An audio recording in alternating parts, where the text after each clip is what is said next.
हरि ओम हरे कृष्ण। संसार में जितने भी धर्म आप जानते हैं तो वहाँ पर सभी लोग देवी देवताओं में विश्वास रखते हैं। जैसे कि इस्लाम में उन्हें फरिश्ते कहा गया है, आप उन्हें देवी देवता कहते हैं। सबकी मान्यताएं अलग अलग हो सकती हैं, लेकिन देवी देवताओं में विश्वास सबका है। हिंदुओं में दिक्कत की बात यह है कि कई बार ईश्वर में आस्था हो या ना हो, देवता में आस्था होती है।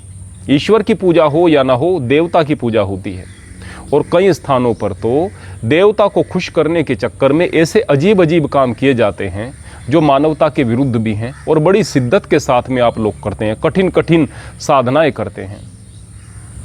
वहीं पर कुछ लोग ऐसे भी हैं जो कहते हैं कि देवता होते ही नहीं। अब सबसे पहले हम उन लोगों से पूछना चाहते हैं जो कहते हैं कि देवता होते ही नहीं, तो इस बात का ज्ञान आपको कैसे हुआ कि देवता होते ही नहीं? क्या आप विज्ञान को मानते हैं? बोले कि विज्ञान को मानते हैं, हम पढ़े लिखे हैं। अगर पढ़े लिखे हैं, विज्ञान को मानते हैं, क्या आज विज्ञान इस बात में यकीन रखता है कि एलियंस होते हैं? दूसरे किसी प्लेनेट पर भी कुछ जीव हो सकते हैं, मनुष्य आदि सृष्टि हो सकती है, यानी जो मनुष्य जैसे हों या मनुष्य से सुपीरियर हों, ऐसे जीव रह सकते हैं? बोले बिल्कुल मानते हैं। आप उन्हें इंग्लिश में एलियन कह रहे हैं, परग्रह जीवी कह रहे हैं, परग्रही कह रहे हैं, अलग अलग नाम उन्हें आप दे रहे हैं अपनी सुविधा के अनुसार, तो उन्हें देवता क्यों नहीं कहा जा सकता?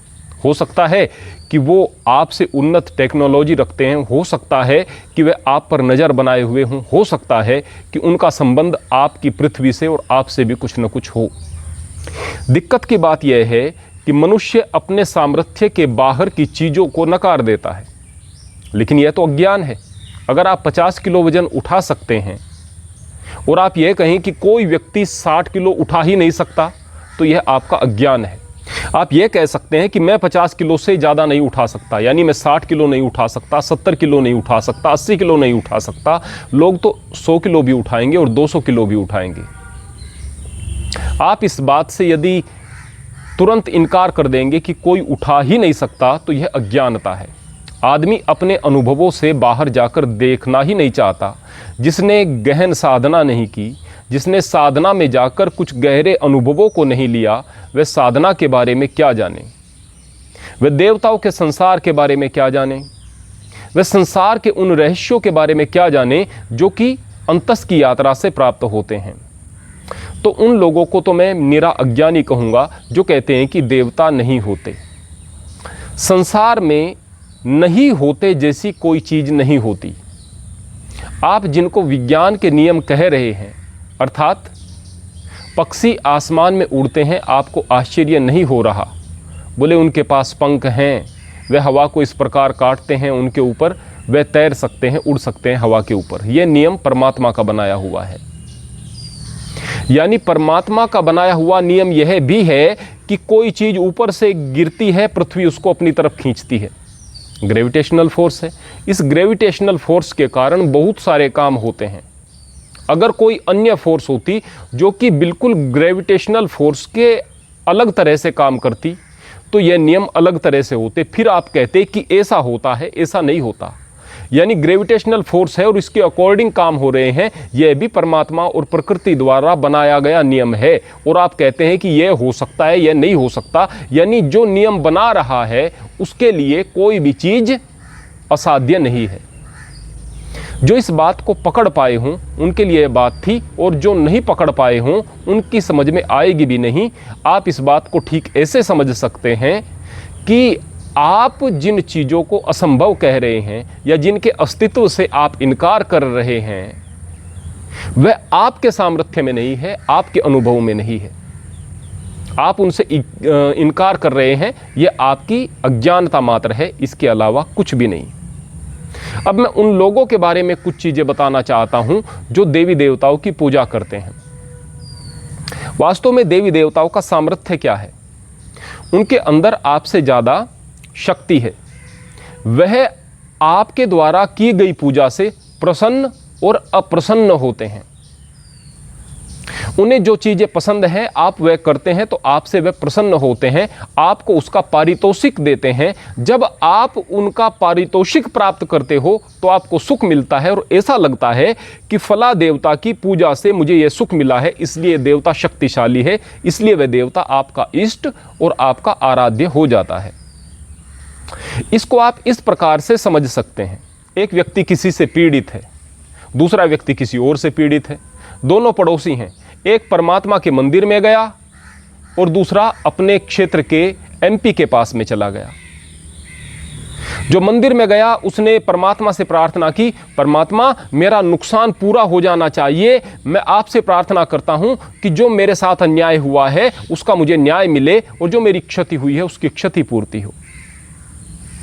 दूसरा व्यक्ति एमपी के पास चला गया, एमपी की बड़ी सेवा करता था, एमपी को जानता था। उस एमपी ने, उस नेता ने तुरंत कार्यवाही करते हुए, उस मामले को संज्ञान में लेते हुए पुलिस अधिकारियों को आदेश दिया कि इस पर अत्याचार करने वाले व्यक्ति के साथ में कठोरता से पेश आते हुए उनके खिलाफ कार्यवाही करते हुए इसका जो नुकसान हुआ है उसकी भरपाई कराओ। अभी 1 घंटे के अंदर उसका समाधान हो गया। जो मंदिर में प्रार्थना करने के लिए गया था वहां पर निश्चित रूप से उसकी समस्या का समाधान होना था, पर धीरे धीरे होना था। हो सकता है कि परमात्मा उसको कितना ज़्यादा देता, हो सकता है कि वह नुकसान उसके लिए कुछ भी नुकसान न रहता, लेकिन वह घर लौट करके आया, देखा कि जो व्यक्ति एमपी के पास में गया था उसने तो अपनी समस्या का समाधान करा लिया और मैं बस ऐसे ही बैठा हूँ। अब उसकी आस्था मंदिर से कम हो गई, उसकी आस्था परमात्मा से कम हो गई, अब उसकी भी आस्था उस एमपी की तरफ बढ़ने लगी। वह सोचने लगा कि मैं भी उस नेता की सेवा करता, उसके काम आता और उसकी चापलूसी करता तो मेरा काम भी इसी प्रकार से हो जाता। ठीक इसी प्रकार किसी व्यक्ति के संबंध किसी अधिकारी से हो सकते हैं जिसके पास में बहुत सारे राइट्स हैं, बहुत सारी पावर्स हैं, उसके साथ मिलकर रहता है, हंसता है, बोलता है, कुछ उपहार देता है, वह उसके काम आ जाता है तो उसे ऐसा लगता है कि मेरा संबंध बड़े शक्तिशाली व्यक्ति के साथ में है।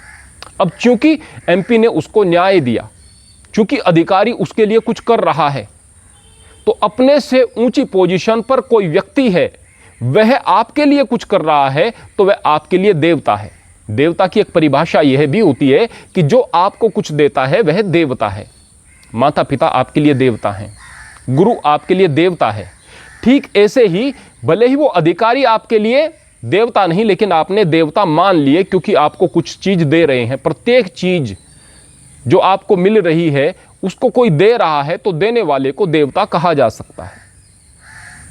लेकिन वहां पर अगर कोई चीज आपको कोई व्यक्ति दे रहा है तो उसके बदले वह ले भी रहा है, लेकिन फिर भी जो चीज आप दे रहे हैं वह आपको मूल्यवान नहीं लग रही। जो आपको मिल रहा है वह शक्ति, वह उसकी कृपा, वह मूल्यवान लग रही है, इसलिए आपको वह देवता दिखाई दे रहा है। माता पिता देवता इसलिए हैं कि वो आपसे अपेक्षा नहीं रख रहे, जो आपको दे रहे हैं उसके लिए अपेक्षा नहीं रख रहे। जिंदगी भर की कमाई दी है, वह नहीं चाहते कि आपकी जिंदगी भर की कमाई भी आप उन्हें दो। गुरु आपको ज्ञान दे रहा है, गुरु नहीं चाहता कि उसके बदले ज्ञान आप उन्हें दो या कुछ उन्हें दो। गुरु का भाव आपके लिए यदि सिर्फ देने का है तो वह गुरु आपके लिए देवता है। लेकिन प्रत्यक्ष रूप में व्यक्ति को दिखता है कि उस अफसर ने, उस नेता ने, उस अधिकारी ने मुझे कुछ दिया है तो मेरे लिए वह देवता है। ठीक इसी प्रकार से उस नेता का सामर्थ्य थोड़ा सा कम है, उस अधिकारी का सामर्थ्य थोड़ा सा कम है। ठीक ऐसे ही कुछ सूक्ष्म शक्तियां इस प्रकार की होती हैं जिनका सामर्थ्य उन नेताओं से बढ़कर के होता है, उन अधिकारियों से बढ़कर के होता है। आप विधि विधान से उनकी पूजा करते हो जिससे कि वे प्रसन्न होकर आपको आशीर्वाद देते हैं, आप पर कृपा करते हैं, आपके वो काम कर देते हैं जिस काम को वो नेता भी नहीं कर पाते, क्योंकि उनके सामर्थ्य में वह काम है, तो आप उनकी पूजा करने लग जाते हो। तो क्या यह पूजा बिल्कुल सही है? नहीं, सही नहीं है, क्योंकि यह पूजा आप प्रेम से नहीं कर रहे, यह पूजा आप प्रभाव से कर रहे हैं। जो भी देवी देवताओं की पूजा कर रहा है वह प्रभाव के कारण कर रहा है। देवी देवताओं के पास में सुपरनेचुरल पावर्स हैं। यदि वह कोई सुपरनेचुरल पावर आपको दे देता है, कोई अलौकिक शक्ति आपको दे देता है, किसी के मन की बात जान लेना, किसी की विशेष बीमारी को ठीक कर देने की क्षमता, यदि ये क्षमताएं आपके पास में आ गई तो फिर आप अहंकार से भर गए, आप परमात्मा से और दूर हो गए। सर्वप्रथम परमात्मा के स्थान पर देवता की पूजा आपको परमात्मा से दूर करती है। दूसरे, वह जो सिद्धि आपको मिल गई, उस सिद्धि का आप प्रयोग कर रहे हैं, उस सिद्धि के कारण लोग आपकी जितनी तारीफ करेंगे उतना ही आप गर्त में और नरकगामी होते चले जाओगे। चाहे आप किसी के मन की बात बता रहे हो, चाहे आप भविष्य बता रहे हो, चाहे आप किसी का रोग ठीक करने का दावा कर रहे हो, ये सारी की सारी चीजें आपको गर्त में लेकर के जाएंगी, आपको नरकगामी बनाएंगी, आप सामान्य व्यक्ति से भी निकृष्ट हो जाएंगे। लेकिन फिर भी सिद्धियों की प्राप्ति के लिए व्यक्ति उन देवी देवताओं की पूजा करता है। ये देवी देवता कौन हो सकते हैं? आप लोग शुभ कर्म करके अगर इस योग्य हो जाते हो कि अपने मन की इच्छा कि मुझे कभी बुढ़ापा न आए, मैं कभी बीमार न हूं, मुझे भूख न लगे, मुझे रोग न सताएं, इस तरह की इच्छा ले रहे थे, लेकिन संसार के शुभ कर्म भी कर रहे थे, अच्छा जीवन भी जी रहे थे, आपको स्वर्ग में भेज दिया गया, वहां पर कुछ विशेष शक्तियों के साथ आप देवता बन गए, तो वहां पर आप देवता हैं। किसी अन्य प्लेनेट की आप कल्पना कर सकते हैं जहां बुढ़ापा नहीं, जहां रोग नहीं, जहां आयु हजारों हजार, लाखों लाख, करोड़ों साल की होती है। बहुत लंबे समय तक आप सुख का भोग करते हैं। तो वहां पर वो जो जीव हैं, जिस तरह से मृत्यु लोक के जीव हैं, मनुष्य आदि सृष्टि है, वह बहुत छोटी नजर आएगी। उस छोटी सी सृष्टि में जो जीव हैं, जो आपकी प्रशस्ति कर रहे हैं, प्रशंसा कर रहे हैं, वह आपको अच्छे लगेंगे, उन पर आप कृपा करेंगे, वो आपकी कृपाओं से प्रभावित होकर आपकी पूजा करते चले जाएंगे। महाभारत में जिक्र आता है, इंद्र की पूजा कर रहे थे, गोकुलवासी इंद्र की पूजा कर रहे थे। भगवान कृष्ण कहते हैं कि इंद्र की पूजा किस लिए? कि बारिश का देवता है, बारिश करेगा। बोले कि अगर पूजा करनी है गाय की करो, इस गोवर्धन की करो, यह भी देवता है, यह भी हमें बहुत कुछ प्रदान करते हैं, आप क्यों इंद्र की पूजा कर रहे हो? यह इंद्र के अहंकार मर्दन के लिए भगवान कृष्ण ने किया। कारण, क्योंकि परमेश्वर तो सर्वेश्वर हैं, सबके ऊपर हैं, सभी के अहंकार को तोड़ना, सभी को यथोचित न्याय देना या दंड देना, वह उनका काम है। मूल संदेश क्या था? पूरी कहानी को आप जानते हैं। मूल संदेश क्या था? कि अहंकार किसी को भी हो सकता है और देवता भी अहंकारी हो सकते हैं। इसी प्रकार से श्रीमद् भगवत गीता में अहंकारी देवताओं का जिक्र है। तो इन अहंकारी देवताओं की पूजा आपके अंदर अहंकार पैदा करेगी। इनकी अवमानना निश्चित रूप से आपको नहीं करनी। क्यों करें? इनका विरोध क्यों करें? ऐसा नहीं कि इनकी दुश्मनी से डर रहे हैं, ऐसा नहीं, या ऐसा नहीं कि ये हमारे दुश्मन है, दुश्मन नहीं है, लेकिन इनकी अहंकार तृप्ति का मतलब है कि आप अपना अहंकार बढ़ा रहे हैं। आप उन कृपाओं के चक्कर में परमात्मा के मार्ग से भटक रहे हैं। जब एक नेता से आपका संबंध परमात्मा से आपको दूर कर सकता है, एक अधिकारी से आपका संबंध परमात्मा से दूर कर सकता है, देवता तो उससे ज्यादा शक्ति रख रहे हैं, उससे संबंध निश्चित रूप से आपको परमात्मा से दूर कर देगा। आप परमात्मा से दूर होते चले जाएंगे। तो प्रत्येक व्यक्ति को इस बात का ख्याल रखना है, जो भगवान कृष्ण कहते हैं कि जो देवताओं को भजता है बस देवताओं को प्राप्त हो सकता है। जो भूत प्रेत आदि को भजता है, अर्थात कुछ लोग शमशान सिद्धि, ये सिद्धि, फलाना सिद्धि, गंदी गंदी प्रकार की तांत्रिक सिद्धियां करते हैं, वो पैशाचिक योनियां आपको कुछ शक्ति दे भी देंगी, कुछ नकारात्मक शक्ति दे भी देंगी, तो उन शक्तियों के प्रभाव से आप किसी का नुकसान करना ही सोचोगे, कुछ बुरा ही करना सोचोगे, चाहे आपसे हो या न हो, लेकिन सोचोगे। तो जाहिर सी बात है कि आप लोग क्या बने? अधम बने, राक्षस बन गए, पिशाच बन गए, उनके जैसे हो गए। इसीलिए जो परमेश्वर से जुड़ता है वही केवल परमेश्वर को प्राप्त करता है। देवताओं के विषय में तीसरी प्रकार के लोग ऐसे भी होते हैं जो ये कहते हैं कि देवता हो या ना हो, मुझे इस बात से फर्क नहीं पड़ता। देवता हैं मैं ऐसा नहीं कहता, देवता नहीं है, मैं ऐसा भी नहीं कहता, भूत हैं, पिशाच हैं, मैं ऐसा भी नहीं कहता, भूत नहीं है, पिशाच नहीं है, मैं ऐसा भी नहीं कहता। बस मैं तो एक बात मानता हूं कि ये चीजें मेरे लिए नहीं हैं, क्योंकि मेरे लिए केवल मेरा परमात्मा है। मुझे पूरे संसार के उस एक स्वामी से जुड़ करके रहना है। वो जो एक शक्ति मेरे अंदर विराजमान है, मेरे बाहर विराजमान है, हर वक्त जिसकी निगाहें मुझे देख रही हैं, हर वक्त जिसके गुप्त हाथ मेरे कार्य कर रहे हैं, मेरा पालन पोषण कर रहे हैं, हर वक्त जिसकी कृपा का आस्वादन मैं कर रहा हूं, मेरा विश्वास उस परमपिता परमात्मा पर है। मैं अपनी इच्छाओं को लेकर के उसके पास नहीं जाऊंगा। मैं कहूंगा मेरे मालिक जो मेरे लिए बेहतर है, जो मेरे लिए भला है, वह बस मुझे देना, फिर वो उसका काम है। जो मेरे लिए बेहतर है वो देगा। दर्द मेरे लिए बेहतर है तो दर्द देगा, दुख मेरे लिए बेहतर है तो दुख देगा, चीजें मेरे लिए बेहतर है, साधन मेरे लिए बेहतर है तो साधन देगा। जो चीज मेरे लिए बेहतर है वो देगा। उसको पता है कि मेरे लिए बेहतर क्या है। मां बाप को पता है कि बच्चा बीमार है, इसको इंजेक्शन लगना है। बच्चे को इंजेक्शन से डर लग रहा है, वह रो रहा है, चाह रहा है कि न लगे, लेकिन वो इंजेक्शन लगना उसके लिए हितकारी है। दर्द हो रहा है बच्चे को, लेकिन फिर भी हितकारी है उसके लिए।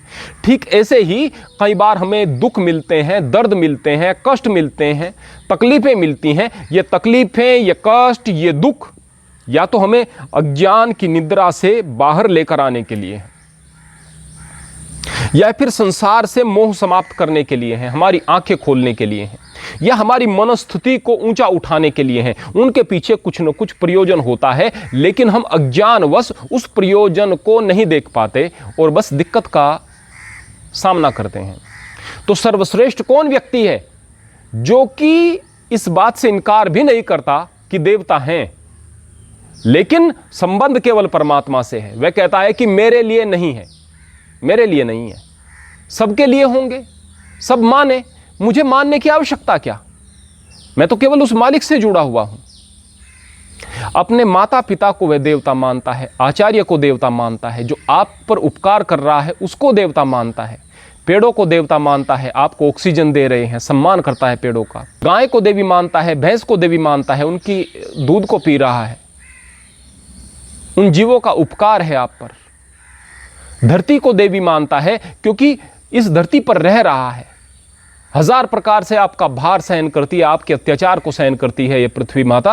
वह सबको देवी देवता मानता है, सबका सम्मान करता है, लेकिन वह सोचता है कि ये देवी देवता भी उस मेरे परमात्मा के सामने याचक हैं। उसी की कृपा दृष्टि से इन देवी देवताओं का भी अस्तित्व है, तो उनके सामने मैं भी ऐसा और ये देवी देवता भी ऐसे, तो मैं तो उस मेरे मालिक से जुड़ूंगा। ऐसा व्यक्ति सर्वश्रेष्ठ होता है और वह हर प्रकार के संशयों से ऊपर उठकर सीधा सीधा जीवन जीता है।